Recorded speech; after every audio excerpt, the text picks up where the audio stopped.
저는 북한에서 엘리트로 인정받아 중국 상하이에 파견된 외교관 현철이었습니다.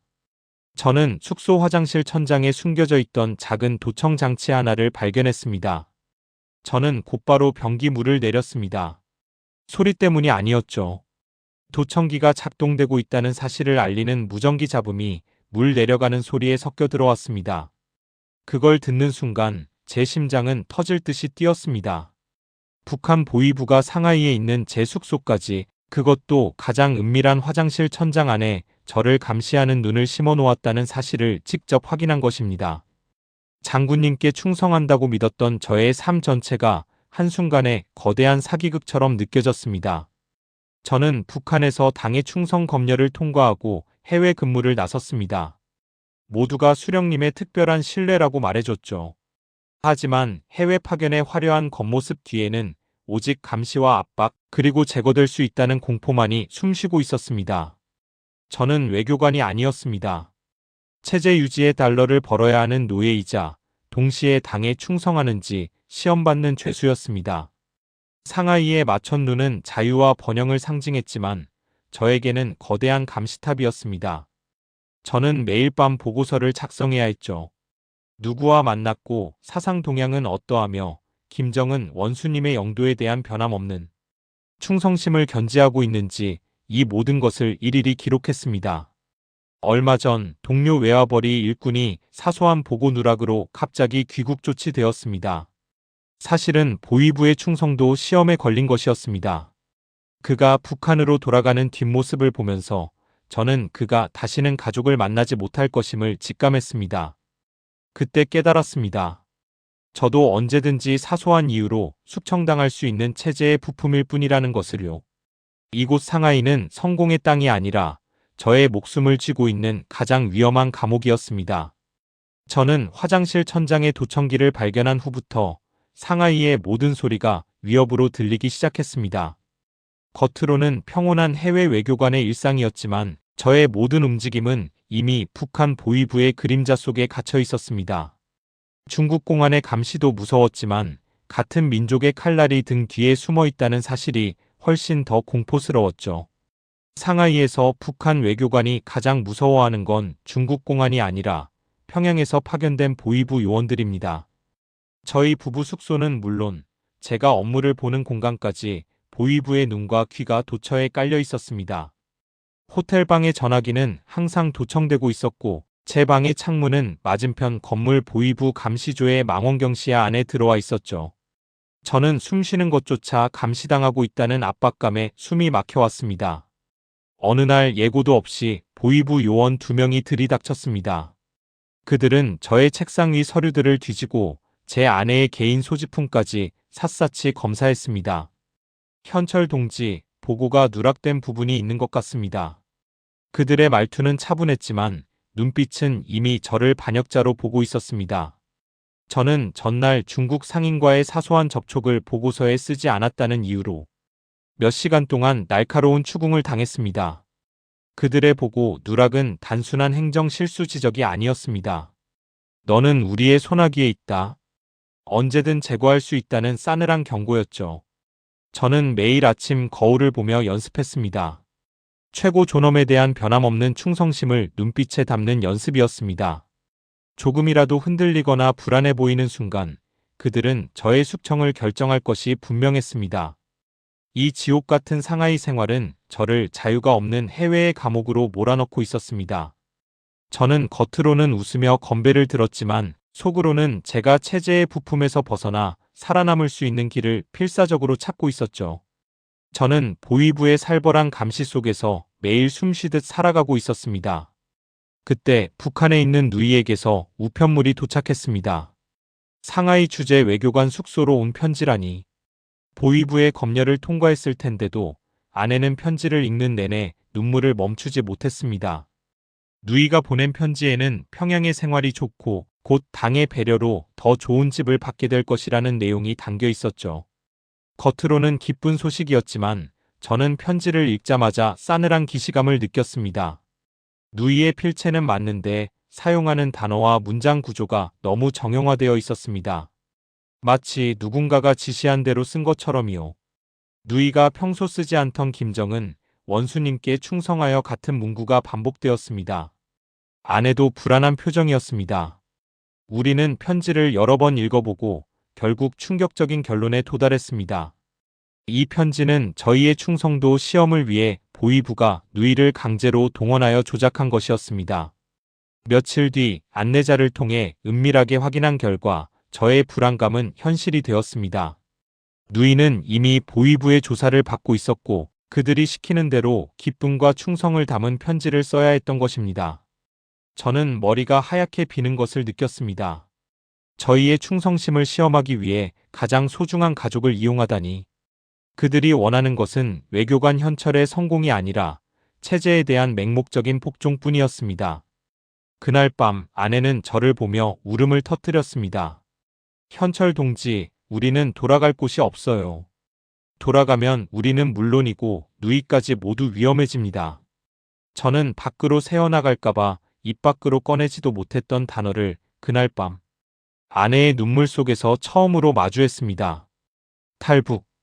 그것은 단순한 도주가 아니라 가족을 살리기 위한 목숨을 건 마지막 투쟁의 시작이었습니다.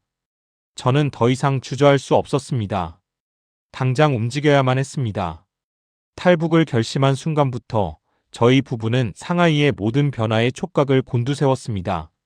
저희를 옥죄던 보위부의 감시망에 아주 작은 틈이라도 생기기를 간절히 바랐습니다. 그 틈이 생기지 않으면 저희는 영원히 이 감옥 같은 상하이에 갇혀 살아야 했으니까요. 그리고 기적처럼 그 기회가 찾아왔습니다.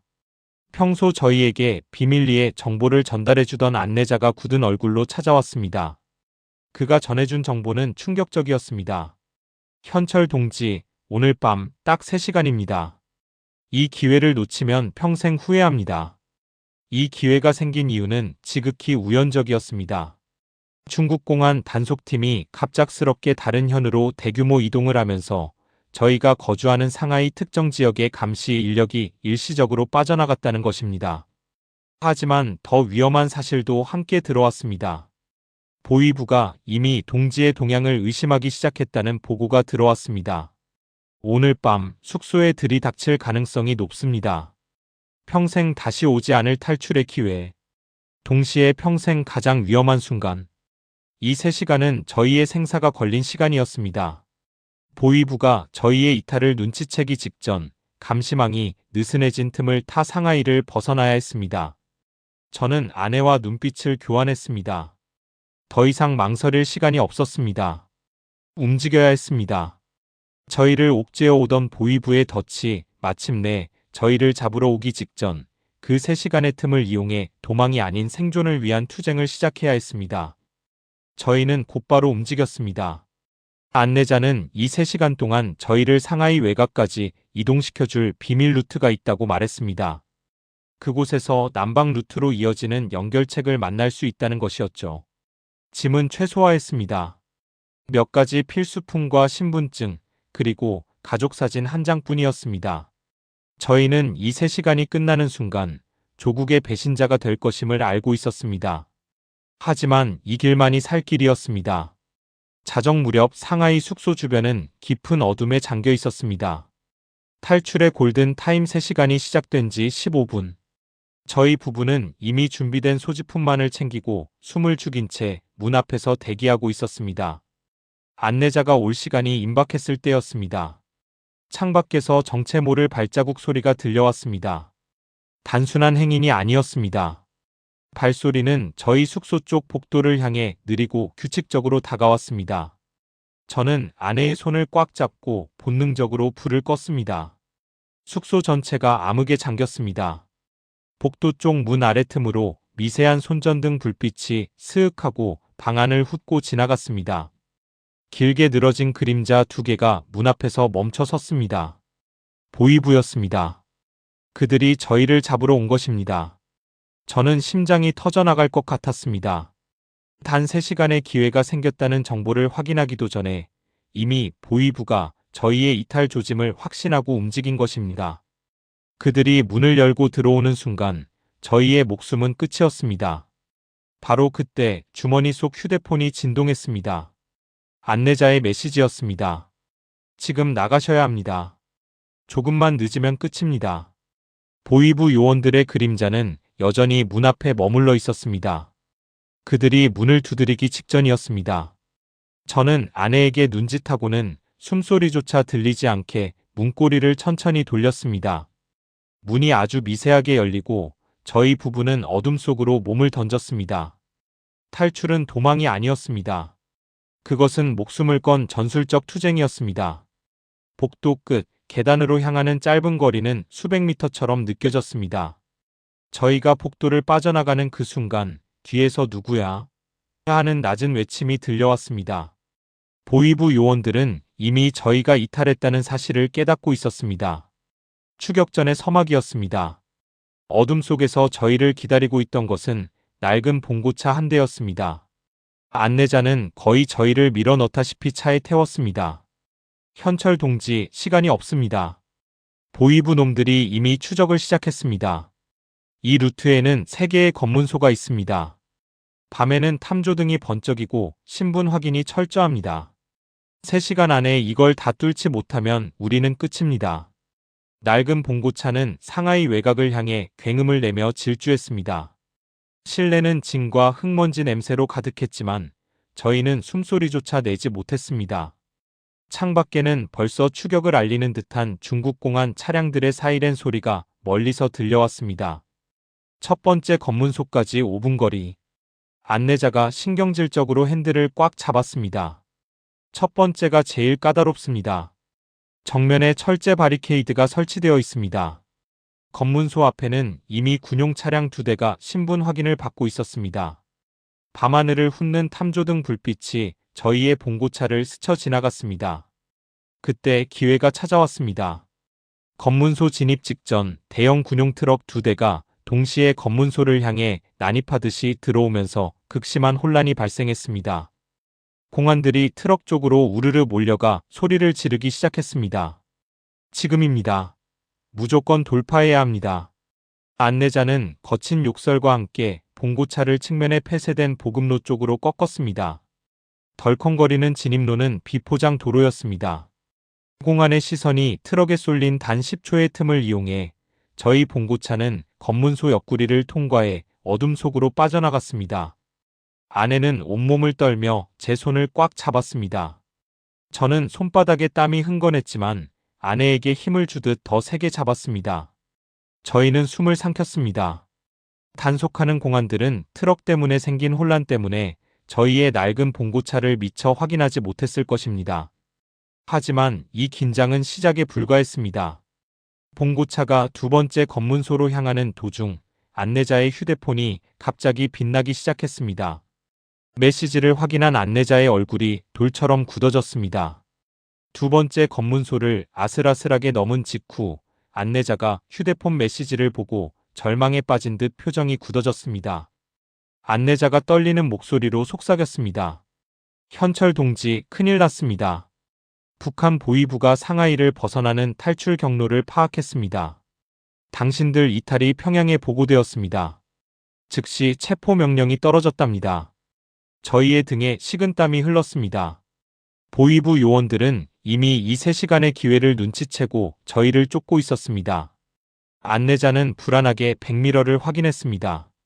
그때 뒤쪽 어둠 속에서 헤드라이트 불빛 하나가 맹렬한 속도로 따라붙기 시작했습니다. SUV 한 대였습니다. 저희의 낡은 봉고차와는 비교도 안 될 만큼 빨랐습니다. 그들은 저희를 향해 헤드라이트를 번쩍이며 압박해왔습니다. 마치 저희를 길가로 밀어내려 하는 듯 위협적이었습니다. 잡히면 끝입니다. 북한으로 강제 송환되어 김정은 원수님께 불충한 반역자로 다뤄질 것입니다. 아내는 물론 저도 지옥 같은 처벌을 받게 될 것입니다. 안내자는 핸들을 거칠게 꺾었습니다. 3번째 검문소는 정면 돌파가 불가능합니다. 저들은 이미 저희를 잡으라는 명령을 받은 겁니다. 다른 길이 하나 있습니다. 봉고차는 갑자기 일반 도로를 벗어나 좁고 비등록된 농로로 방향을 틀었습니다. 이 길은 군용 차량이나 지역 주민들만 몰래 이용하는 길로 추격 차량이 따라오기 힘들 것이라는 판단이었죠. 하지만 문제는 날씨였습니다. 갑자기 굵은 빗방울이 떨어지기 시작했고 농로는 삽시간에 진흙탕으로 변했습니다. 저희 뒤를 따르던 검은색 SUV는 길폭 때문에 속도를 줄여야 했지만 끈질기게 저희를 추격해왔습니다. 봉고차의 타이어가 진흙에 헛돌 때마다 저희의 심장은 멎는 듯 했습니다. 봉고차가 진흙에 미끄러져 멈추는 순간 저는 속으로 되뇌었습니다. 잡히면 끝이야. 절대로 잡히지 않을 것이다. 아내는 울음을 참으려는 듯 입술을 깨물었습니다. 저희는 이 지옥 같은 농로에서 생과 사의 마지막 줄다리기를 하고 있었습니다. 봉고차는 진흙투성이 농로를 뚫고 필사적으로 달렸습니다. 저희 뒤에는 보위부의 SUV가 맹렬히 추격하고 있었습니다. 빗물과 진흙이 사방으로 튀는 와중에도 안내자는 눈을 번뜩이며 전방을 주시했습니다. 그리고 마침내 농로 끝자락에서 어둠 속에 희미하게 서 있는 작은 창고 같은 시설이 보였습니다. 도착했습니다. 내리세요. 지금 뛰셔야 합니다. 안내자가 소리쳤습니다. 봉고차가 멈추기도 전에 저희 부부는 비틀거리며 차에서 뛰어내렸습니다. 다리는 후들거렸지만 살아야 한다는 본능이 저희를 움직였습니다. 안내자는 창고 문을 열고 저희를 안으로 밀어 넣었습니다. 육중한 철문이 닫히는 소리가 진흙탕 추격전의 소리마저 삼켜버렸습니다. 철문 뒤로 막 들어선 순간 뒤에서 타이어가 땅바닥을 긁는 굉음이 들렸습니다. 보위부 SUV가 급제동하는 소리였습니다. 어디 갔어? 문 열어. 문 열라고. 밖에서 누군가 철문을 두드리는 소리가 들렸습니다. 그들의 거친 숨소리가 느껴지는 듯 했습니다. 안내자는 저희를 바닥으로 끌어당겼습니다. 철문 아래에는 지하로 이어지는 비밀 통로가 있었습니다. 먼지가 가득한 좁은 통로였지만 그곳이야말로 저희의 생명줄이었습니다. 어서 내려가세요. 이 통로는 중국 감시의 손길이 가장 약해지는 남방 지역으로 바로 이어집니다. 그곳에 루트 연결자가 기다리고 있습니다. 저희 부부는 서로를 부축하며 통로 속으로 몸을 숨겼습니다. 철문 밖에서는 보위부 요원들이 분노의 차문을 부수려고 안간힘을 쓰고 있었지만 저희는 이미 지하 깊숙한 곳으로 내려간 상태였습니다. 저희가 통로 끝에 다다랐을 때 안내자가 흙먼지를 털어내며 속삭였습니다. 이 루트, 대한민국에서도 존재하는지 모르는 사람들이 많습니다. 3시간의 기적이었습니다.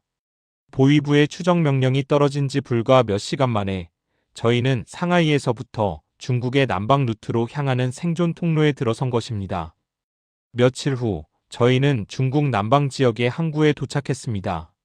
그곳에는 국정원 요원으로 보이는 한국인이 저희를 기다리고 있었습니다. 요원은 저희를 안전하게 배에 태웠습니다. 배는 밤바다를 가르며 남쪽으로 향했습니다. 이제 안심하십시오. 대한민국 영해에 진입했습니다. 요원의 말을 듣는 순간 저는 아내의 손을 잡고 밤하늘을 올려다봤습니다. 별들이 쏟아지는 밤하늘은 더 이상 저를 감시하는 눈이 아니었습니다. 그것은 새로운 삶, 자유로운 삶을 향한 희망의 빛이었습니다.